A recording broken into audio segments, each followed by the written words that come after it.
Welcome to the March 2025 update on Australia's 190 visa processing trends. This month shows an aggressive effort by the Department of Home Affairs to reduce the growing backlog. We'll break down how many applications were granted, which months saw the most movement, and how far DHA is from completing the current financial year's quota. Looking at the trend across the 2024-25 financial year so far, one thing is clear. Grants have mostly outnumbered lodgments every month, especially from July to October 2024. For example, in July, only around 400 applications were lodged, but over 4,000 were granted. This consistent excess of grants over lodgments helped reduce the backlog slightly during the early part of the financial year. However, starting in November 2024, the pace of lodgments began catching up with, and in some cases exceeding, the number of grants. December 2024 saw more than 3,000 lodgments but only around 2,000 grants. January and February 2025 showed a more balanced trend, where grants slightly exceeded or matched new lodgments. March 2025 marked another strong processing effort, with 3,383 grants issued against 2,831 new lodgments, continuing the strategy of clearing the pipeline. As of March 31st, 2025, a total of 28,409 out of 33,000 available places under the 190 visa category have been consumed.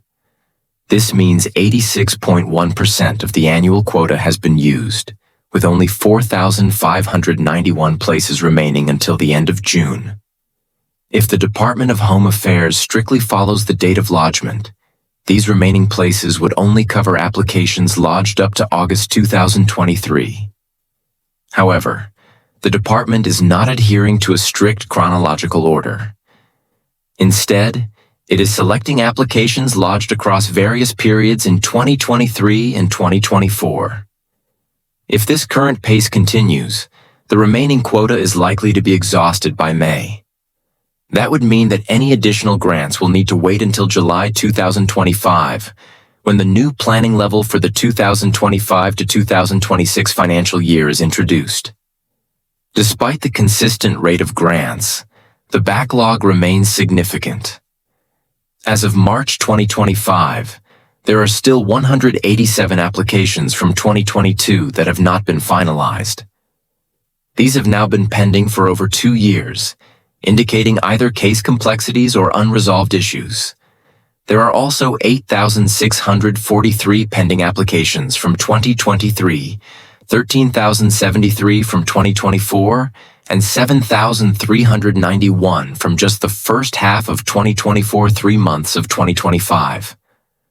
The large number of unprocessed cases from 2023 and 2024 suggests that although the department is working through files, many applicants remain in the queue due to either lower prioritization or delays related to the nature of their applications.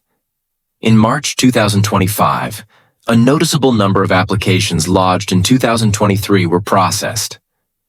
Applications lodged in June 2023 saw the highest number of grants, with 810 finalized during the month.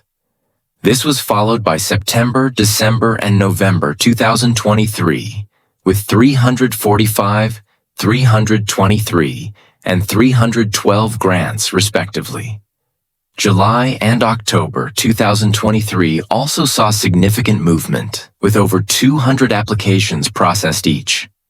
However, some months like January and February 2023 saw no processing at all, even though they still have pending applications.